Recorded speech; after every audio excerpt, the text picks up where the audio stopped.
to another episode of Ignite Your Power, the Kathy Mou Podcast, where we help you step into your highest self, live a blissful life, and create successful with soul. Today, we're diving into an incredible conversation with a powerhouse woman who proves that you can build something extraordinary from pure intention, strategy, and heart. Lindsay Pinchuk. Lindsay is an award-winning entrepreneur, consultant, and marketing expert with nearly 25 years of experience in marketing and sales. She's part of that rare group of women founders who built and sold their own companies, launching Bump Club and beyond with just $500, growing it to seven figures a year, reaching over 3 million users monthly, and ultimately leading it to acquisition by a large holding company. Now, through her brand and top-rated podcast, Dear Found Her, Lindsay helps women entrepreneurs over 40 grow and scale their business intentionally through her marketing made simple approach and her sweet framework. So in this episode, Lindsay's going to share how she built her business from the ground up, her secrets to powerful storytelling and community building, and how women can lead with both strategy and soul without burnout or big budgets. So if you've ever dreamed of creating something meaningful, or if you're ready to grow your business in alignment with who you truly are, this episode is for you. So let's dive in with the incredible Lindsay. Hi. Thank you so much, Kathy, for having me. Sorry, I muted myself because my dog started barking. It's okay. No worries. I'm so excited to have you here and to tap into your mindset because I think you're truly incredible. And what you've done with your business, being a mom and doing all of it, it's truly amazing. So can you take us back to when you decided to leave your corporate career and start Bump Club and beyond? And what was the energy or why that sparked it all? So it's so funny because I always say I sort of became an entrepreneur accidentally. And I do think that the best businesses come from when people create something that they need and they feel very passionate about them. And that's really what happened for me with Bump Club. I knew that we were going to start trying to have a family, and we lived in Chicago in the city, and none of our family was here. And I said to my husband, there has to be like somewhere for me to meet other expectant parents or expectant moms. And there really wasn't. You have to remember, this was in 2010. You're a lot younger than me. So this was like, you were probably in like elementary school. And there was no social media. So it really was a different time that we were experiencing. And I knew that I wanted to meet other women who were also having babies at the same time as me. And the only option was prenatal yoga. And those yoga classes were happening at 4 and 5 p.m. And being someone that was working in a corporate environment, that didn't work for me. And so when I initially found out I was pregnant, I said to my husband, I'm going to like put together some events for expectant parents. And really it was just moms at first. And I started hosting I hosted a workout class and then a shopping event for expectant moms. And I simply reached out to my whole network and said, like, this is what I'm doing. At the time, no one knew I was pregnant yet. I hadn't even announced it. So people were like, why are you hosting events for pregnant people? And then I announced my pregnancy right before the first event. And so for the first 6 months of my for the 9 months of my pregnancy, the 6 months that I was like out and pregnant publicly, I was hosting events every single month. I was also working corporately, and it wasn't a secret. No one cared. It was just a really word of mouth thing that people loved coming to these events. After we did the shopping event and we did the workout, I started hosting educational dinners and I brought in speakers, and then brands started taking note, sending product for gift bags. I worked in advertising and sponsorships. And so I knew how to reach out to these brands and say, hey, I have 50 expectant moms coming to this dinner. I have 100 expectant moms coming to this dinner. Will you send some bottles? Will you send some pacifiers? And we started creating these amazing gift bags. I had my daughter in October of 2010, and I went on maternity leave. And I know I just kind of gave you a glimpse into that, but my daughter was a really good sleeper. Please don't hate me. God punished me with my second one because she didn't sleep at all. But I was able to really get my business off the ground during my maternity leave. And when I went back to work that January, I had a boss who did not have kids. She was recently divorced, and she made it very clear that she was going to make my life hell. And she made it clear that my side hustle was not welcomed in her sales department, despite the fact that I was one of her top performers. And I said to my husband, I think I just need to ride this out for as long as I possibly can, and we'll see what happens. And it lasted a few weeks. I was nursing, I was pumping. I mean, it was like there were so many balls in the air. It was not feasible to do everything. And so I said to my husband, you know what? I think I should give this a try. What's the worst that happens? And that's really the litmus test that I use for any kind of decision I make. What's the worst that happens? And so the answer to that question in this regard was the business doesn't go anywhere and I have to go back and get a job. I have to get another sales job. Can I live with that? And the answer was yes. So I resigned. It was kind of a big deal because I mean, I loved my job. We made very big changes in our, family dynamic in terms of spending and saving. And I had a nanny full time that I went down to part time. And there were a lot of changes we had to make financially because I all of a sudden wasn't bringing in a paycheck. And I took a leap and I started this company and I went guns ablazing ahead. I mean, really and truly, like I never looked back. There was one moment where a magazine publisher reached out to me and asked me to do a maternity leave coverage. And you got paid so much for these back in the day. And I said to my husband, do you think I should do it just to like make the money and put it away? And he said, no. He said, you are doing such amazing things. Just keep going because there's no reason to like set yourself back right now while you're on a roll. And so for the next 10 years, I built this company, really just I bootstrapped the whole thing. It was very scrappy. As we grew, I hired people and I started gaining the attention of a lot of large brands. We worked with Target, we worked with Nordstrom, we worked with The Honest Company, we worked with every baby brand, and we started hosting events in other cities as well.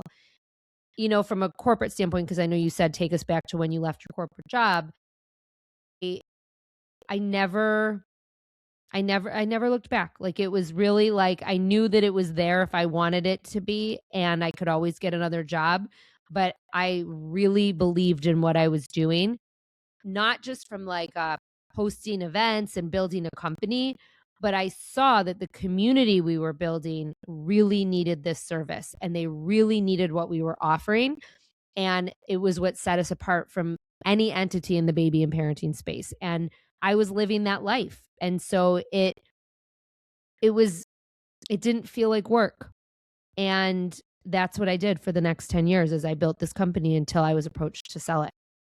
Wow, that's incredible. And it just seems like you were not living or basking in the fear. Like you could have thought about all the things that would have not went right, but you just was fearless and just went for it, which is so amazing. Like where did you get that mindset and that determination? Because a lot of entrepreneurs, especially becoming a new mom, people want to slow down and they're just like, I'm going to be a new mom. I'm not going to go all head straight on with a new job or a new career. So I've always known that I'm going to work. I was not planning to ever stay home. It didn't matter like how much money my husband brought in. It didn't matter. Like I am very career driven. I have worked very hard in school, getting into school, going to grad school, and I am a worker. That's what I know that. And I know that I need that piece in my life to feel fulfilled. I also knew when I was pregnant that I didn't want to be beholden to someone else. And as much as I loved my corporate job, which truly it was like my dream job, I had dreamt of working at a magazine publishing house and I worked at Hearst. I worked for Good Housekeeping. I had the best job that I could ever describe to you. But I was beholden to someone else. And I called on clients in other territories. I was going to Texas, I was going to Minneapolis, I was going to Denver. I was traveling at least twice a month. I was going to New York often. I was kind of rising that corporate like ladder and climbing that corporate ladder. And I knew that when I had kids, I wanted to be working, but I did want to be somewhat present for them. And I just couldn't imagine a world where I wasn't around when my daughter was born. And I wasn't around really when I had this corporate job. I mean, my husband and I both worked in this capacity. And We certainly like planned travel to make sure we were traveling around the same time, but I knew once we had a kid, like that was not going to be the case. And so for me, this was a way to work and to keep busy and provide for my family, but also have the flexibility to see my child. And so I think at first it was kind of like, I'm going to like really go balls to the wall to try to make this happen so that I can provide for my family and also be present for my child. The irony of this situation is that I ended up traveling and I ended up working probably a lot harder than I did when I worked for Hearst. However, it was on my own schedule. And there's a very big difference. And once I kind of got a taste for how that was, I was like, there is just no way I can go back to working for someone else. And when I did and had to after I sold my company, it was a nightmare. I mean, it was a total nightmare. So you ask what that mindset is. The mindset was, I knew I wanted to work. I knew I wanted to be successful. I am not one to back down. Like, if I'm going to do something my whole life, it's been doing it to the best of my ability. I don't half-ass anything, and I wasn't going to half-ass this. Wow, that's incredible. I love that determination and yeah, not half-assing anything, which is what led you into making a seven-figure business, which you later on, right, got someone acquired. So how was that transition? So you built this business for 10 years and then you had to start working for somebody else. How was that? How much time do you have? I mean, it really so here's the thing. I knew as as time went on, eh, owning Bump Club and Beyond, I knew that this was not going to be a forever thing in the capacity by which I was working. I did not want to bootstrap anymore. I was working very hard. And I also knew I was the face of this company. I had turned into like a parenting expert. I was being called to be on TV. I was being called to be in news articles. And, um, I was a face in the parenting world. But my kids were getting older. And it felt really inauthentic to be talking about strollers and car seats and swaddles and all this stuff that was changing before my eyes that I wasn't using anymore. And so I knew that if I was going to stay at Bump Club, I had to either find investors or I had to sell it. And I could kind of lead the charge in terms of building out this business and moving it forward and growing it and building it. I mean, that's what I do. I'm a marketer, I'm a builder, but I knew that I could not be the face of this brand forever. Like, it's weird. Like, it would have been very weird for me to have kids in elementary school, middle school, and be talking about things that just were no longer a part of my life. And so around 7 or 8 years in, I knew that I needed to kind of figure out what that was gonna look like. And, in the 8th year, I hired a, fractional CFO, a chief financial officer. And her goal when she came in was to really help me get my financials in order and start building a deck to potentially take it out to sell. And before we were able to do that, I was approached on LinkedIn by 3 entities to buy my business. Um, it was kind of a weird thing that it all happened at once, but it did. One of them wasn't a fit. One of them was actually the company that bought Scary Mommy. I don't know if you're familiar with Scary Mommy. It's a online website that a now friend of mine, Jill Smokler, started. It's a huge, huge parenting property if you look it up. And they had bought that, but they ended up wanting to just hire me. They wanted me to dissolve my business and they wanted to have me come over and build events for Scary Mommy. And I didn't want to do that. And then the third entity, which was the one that I went to, was the one that really seemed like a fit. Like, they seemed like they wanted me for me. They wanted my team. They believed in my vision. And they kind of truthfully sold me a bag of goods, if that makes sense. Like, they did really much. They wanted me for my relationship with Target because they wanted to work with Target in the baby space, and we were preventing them from doing that. But when we got into after the acquisition and we got into the company and we were kind of, assimilating into this new corporate environment, they took me, they took my team, and it's very hard to go from working for yourself to working for not just someone, but like multiple someones. So that's the first thing. The second thing is it's very hard to manage a team who is used to a lot of flexibility And all of a sudden, we're not having that flexibility, even though they told me it would be the same when they bought the company. Like a lot of what they told me didn't really come to fruition. And so to answer your question, I knew very quickly that I did not want to be there for very long. I didn't have to be there at all. I could have left on day one, but I had an earnout. So the way that my sale was kind of structured was I got a lump sum of money up front, and then I had to perform to get the rest.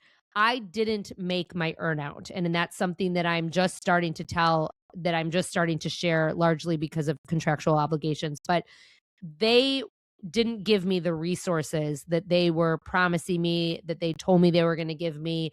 They didn't allow my team to manage the business the way they told me they were going to. And it wasn't until we kind of had a blow up. Like they took Target off my team's desk and they wanted their own entity to deal with our Target business. And it didn't work because Target wanted to work with me and my team. And so when that happened and I finally got it back, we ended up selling Target a program that was 7 figures for the one program. It was 1 month of a program, and it was right before COVID. And so we ended up almost losing the program, and I had this vision to create an online program, and we created an online program for Target that they ended up buying like multiple times over, but it was too late to make my earnout. And so when I realized I wasn't going to make the full earnout, that was when I was like, all right, I've had enough of this. I'm not working for someone else to make money anymore. I am leaving. And I also saw the writing on the wall. Like they just didn't really get my vision.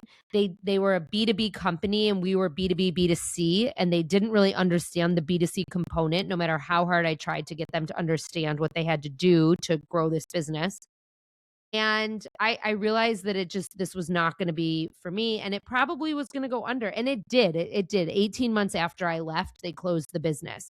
I was the I was the second one of my original team to leave. But I knew that like it wasn't going to be my place of employment. Yeah. For very long.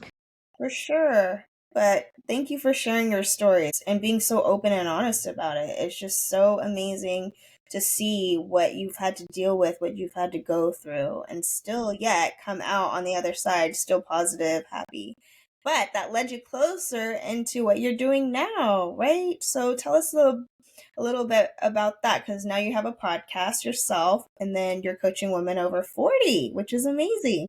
So when I left Bump Club, I left with one mission, and the mission was to help other women business owners. And so when I left, I took a couple weeks off, and while we were on vacation, I had this idea for my podcast, and I really just wanted to share my story and other women founders' stories with women because I didn't want them to ever experience what I had gone through. And so when I got back, I kind of put it out to the world that I was taking clients, and I started consulting for like some CPG brands and some apparel brands and some toy companies. And I was just doing some marketing work, and I launched my podcast, which is called Dear Founder. And it really just launched as a podcast. And very soon after I launched it, I had a lot of small business owners come to me saying, I'd like to work with you. And so I created a one-on-one mentorship because my consulting projects they're much more expensive. It's harder to work with me. They're much more time consuming. And a small business owner can't necessarily afford me as a consultant. So I wanted to do something where I was guiding people to really build businesses and use my practice for doing so.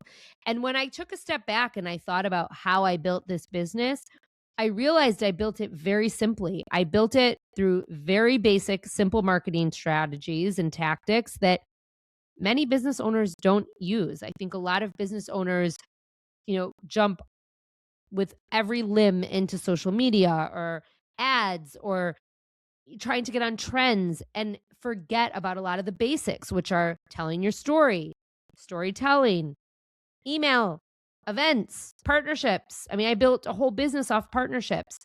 And so I created a curriculum that I started working with one-on-one clients on and mentoring them to really utilize this marketing made simple platform. And it's the framework is called SWEEP, and it stands for social media, website, emails, events, partnerships, and publicity, and how they all work together to really amplify your brand.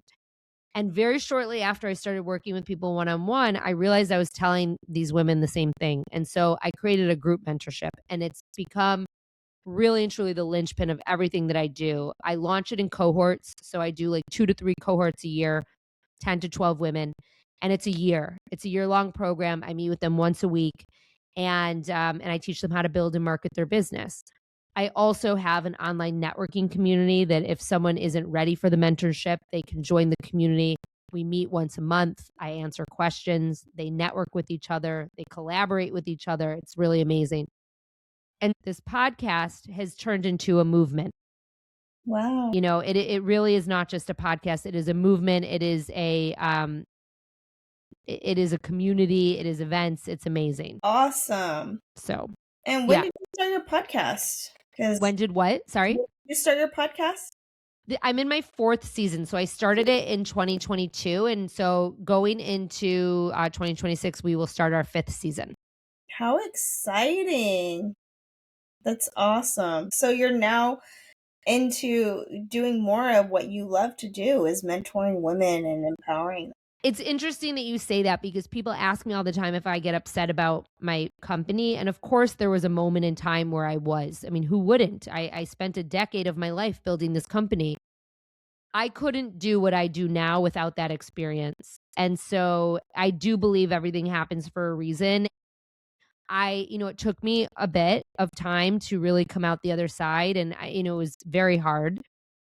I definitely mourned the loss of that business and that company. But I can say I am very proud to be part of the less than 1% of women who have sold their companies. And I know that I did something that not many people get to do. And I know that it put me in a place to be able to do what I do today, which I've never been happier. Yeah, which is so amazing. I love it. And I love your story. So you've built a brand on connection and storytelling. How can women show up more authentically in their marketing? So the very first thing I tell everyone, every client, no matter how big, how small, no matter what stage of their business, doesn't matter if you've been in business for 10 years or 10 minutes, you have to tell your story. You have to tell your story. People do not want to buy from a logo. They don't want to buy from a brand name. They don't want to buy from a PDF. They want to buy from a person. And so it is very important that once a month at least, you show up everywhere, literally everywhere, on your social media, your email, everywhere. And you say, this is who I am. This is what I do. This is how I do it. And most important, this is why. And it's interesting because when I have women do this for the first time, they often turn around and tell me, oh my God, that was like the most engaging piece of content I've put out into the world. And it works. It starts to become this bridge to transaction for you and your community. You can't just do it once. It has to be something that you are telling your story and, bits of your story and changing it up. And I also say storytelling. So like you have this baseline story, but then you also have a million stories that make you you. Use them. Your stories are your secret sauce. Like no one can replicate your experiences and what you have done. And so you need to share that with the world. And when you do, and you tell your story often enough, people start to tell your story for you. And they start inviting you to tell your story, just like you're asking me to tell my story today. You invited me for that reason. You heard my story. I shared it with you, and you looked on my social media, and it's there. That is how you connect with community. And ultimately, that should be the foundation of all of your marketing. Oh, that's so powerful. The power of storytelling. And I guess people disregard how important their story is, or some women think that they don't even have a story. But Everyone has a story. For sure. I love that. That's really powerful. And it's funny that you say that because I do share a little bit of my story, but I don't do it constantly enough, or sharing. And I guess sharing is showing a little bit of vulnerability, and it's kind of hard to like And I will tell you, every time I share something that's like went wrong, I get the most engagement. Because if you had something that went wrong in your business or your life, someone else did too. And probably many someone else's did. And that's how you connect with people. It shows your humanity. It takes you from being a personality that people are like scrolling past online to an actual human being. Yeah, finding things that people can truly connect with you. When you're real and raw and you share all the ups and downs, then yeah, people love that. And like that's what you did. Absolutely. Like all the way through this whole recording, you've been super honest and open about all your acquisitions, how that really affected you emotionally, mentally, and it's a lot. So I love it. So you're already giving us an example, which is great. I love that. And you need to be doing that. Mm. Everyone needs to be doing that. And actually, and I will say this, and I don't know how many of your listeners fall into this category, but I've even worked with brands who have, goods like toys, stickers, granola, whatever it might be. I've worked with a ton of different brands.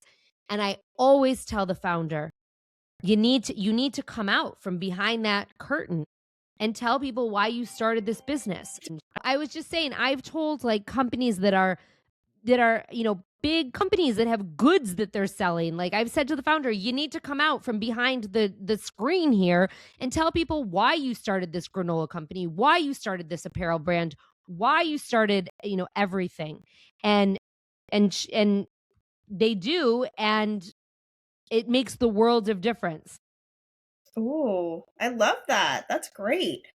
Since you are such a pro at marketing, do you have some marketing tips that people like us, like an entrepreneur or a small company or someone like me who wants to start getting brands or starting to connect, like you said, you want to connect with other people to partnerships to start creating your business. So how would you go about that? Do you just kind of find companies that you like or that you think you want to associate with and then just email or you would call? How do you go about that? Yes. So I'm going to actually use Bump Club as an example, okay? Because I think it worked really well how I did this.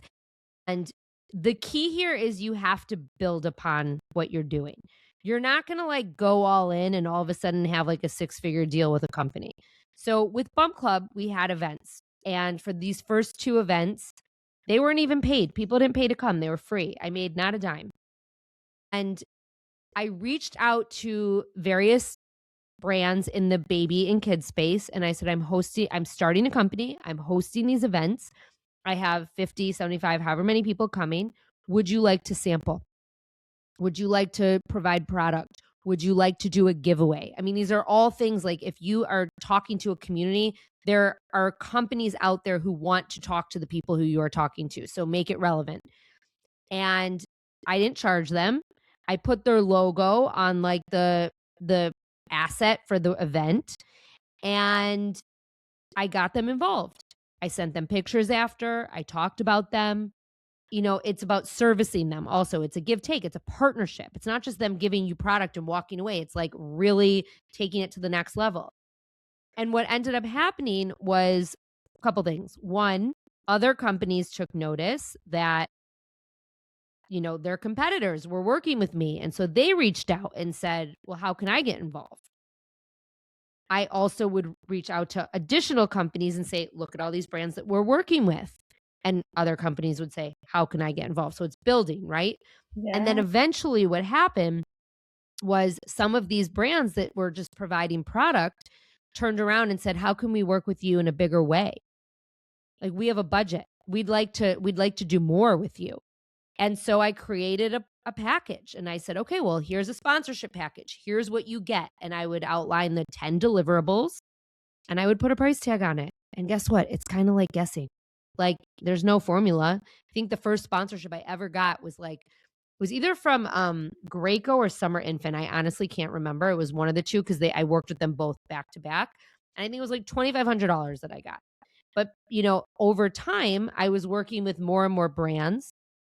And that's how Target reached out to me. They were like, you're working with every brand in our baby aisle. Like, what can we do to work with you to drive registry? And so it didn't happen overnight. That was like 4 years in, but you have to start somewhere. So it's really like reaching out to these companies, sending the email and saying, this is what I could offer. I'd love to work with you. You're going to get a ton of no's, but guess what? For every 50 no's, you're going to get a yes. And that yes is going to turn into something else. You have to be patient and you have to send the email. Yeah, be brave enough to send that email. I think a lot of us get stuck with the fear of getting no's or thinking that it's not going to work out. But I love your mindset. See, it's your mindset. Like you're just going for it. You just go for it. Yeah. And actually, I just had a woman who's in my networking group in the Dear Founder Forum post something the other day, like yesterday. She said, I've been following this one podcast for years. I've been such a fan. And I finally just reached out and sent an email and asked if I could guest on it. And they said yes. And I said to her, her name's Rana. I said, Rana, I was like, this is why you send the fucking email. Like, this is why you send the email. Because if you didn't send the email, you would never know. And what was the worst that would happen, right? To take it back to what I was saying in the beginning, you didn't hear back or they said no, okay. But they said yes. That's amazing. I love that. That's so cool. You got to put yourself out there and don't be afraid to. So thank you for Absolutely. sharing that. So what are some common blocks you see and how can women overcome them? I think the biggest block I see, especially with my demographic, which is women over 40, is imposter syndrome. And I think that extends down to younger women as well. But when you think about the women I talk to on a daily basis, these are women who have 2-3 decades of experience, and yet they think that they can't or shouldn't be doing what they're doing. And so, that is the number one thing I see. And I think a lot of it comes from insecurity with technology and social media and just kind of showing up and being visible. And we do a lot of things to work through that. I would say that is a big block. I think another big block, and this goes for anyone who's just starting out, is thinking that you have to do everything at once and being really overwhelmed by all the things that have to get done.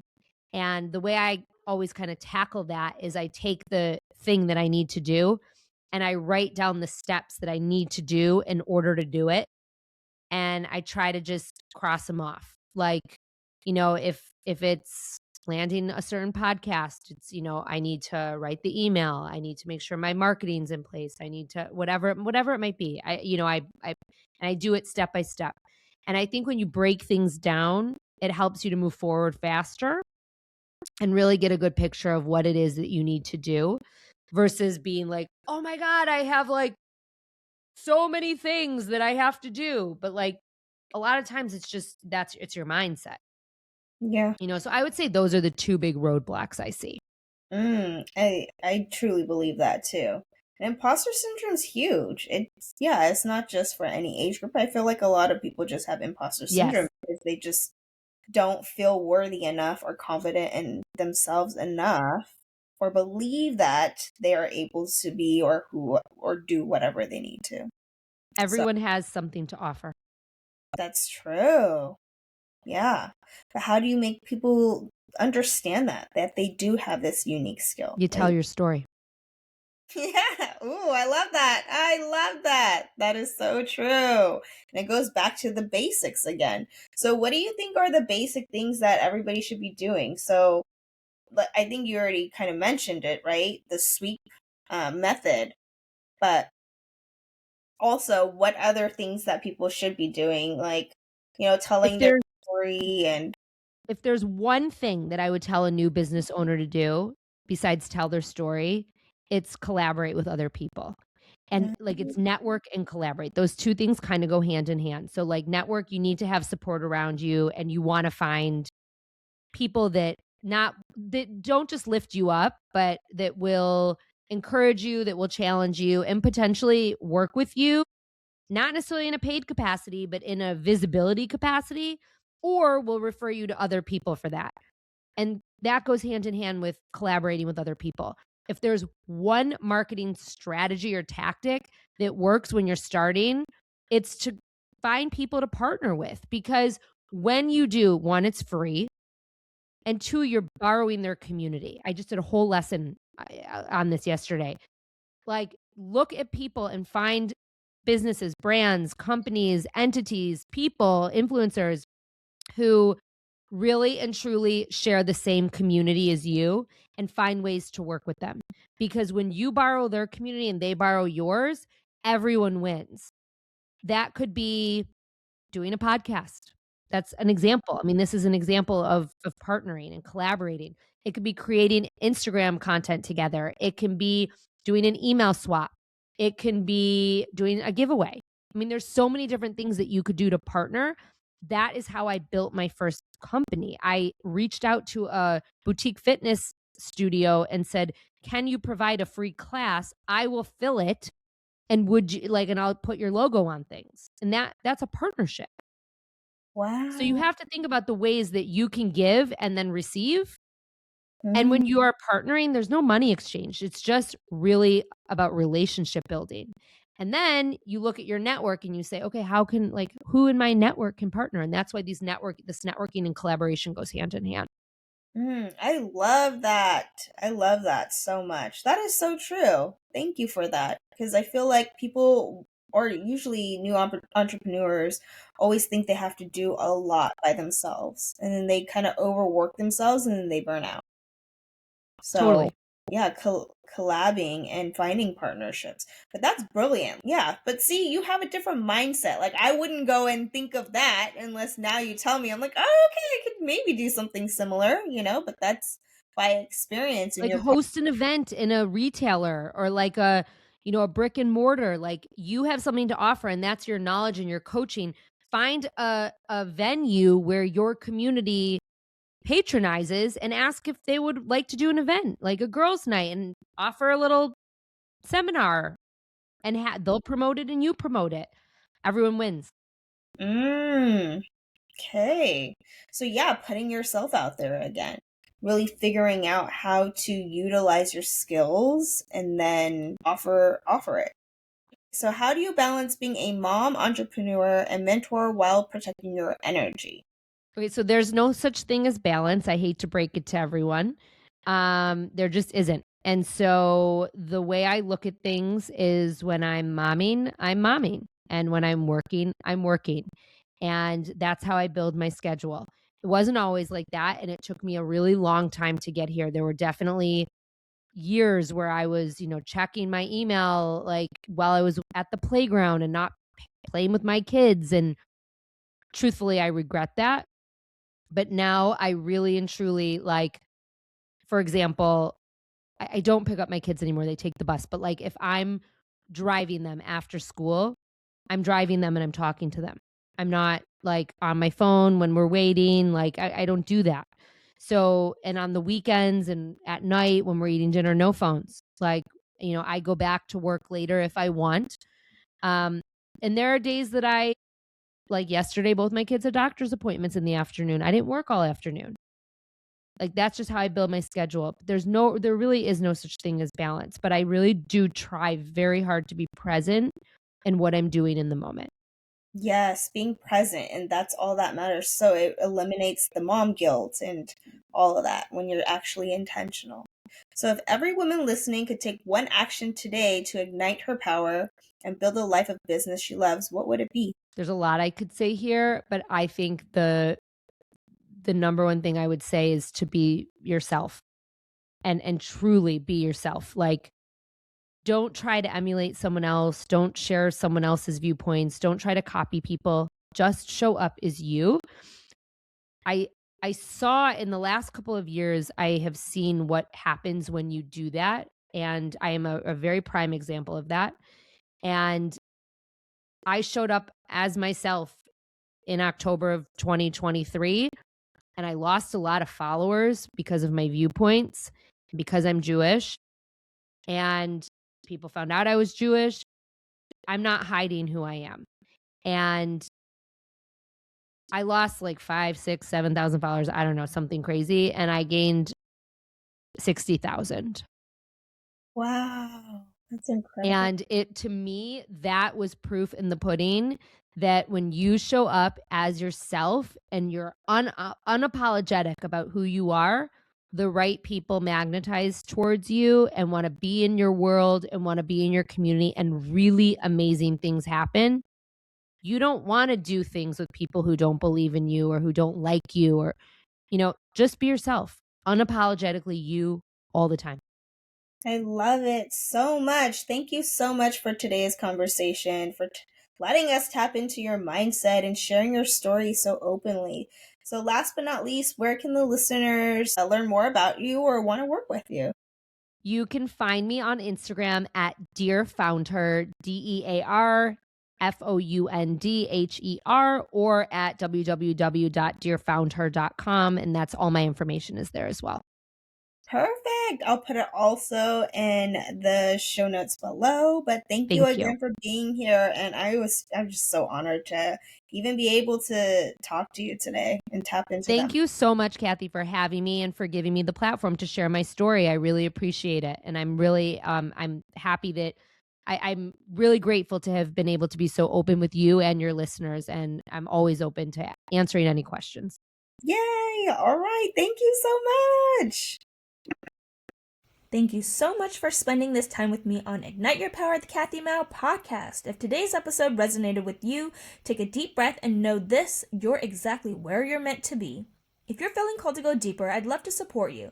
You can work with me one-on-one or book a numerology guidance card reading with me. All are in the show links below. And if this episode supported you in any way, please share with someone who needs it, leave a review, or take a screenshot and tag me on social media. Your support helps this message reach more souls who are ready to step into their power. Until next time, keep choosing yourself, keep trusting your journey, and keep living your bliss soft life. I'll see you in the next episode. Bye!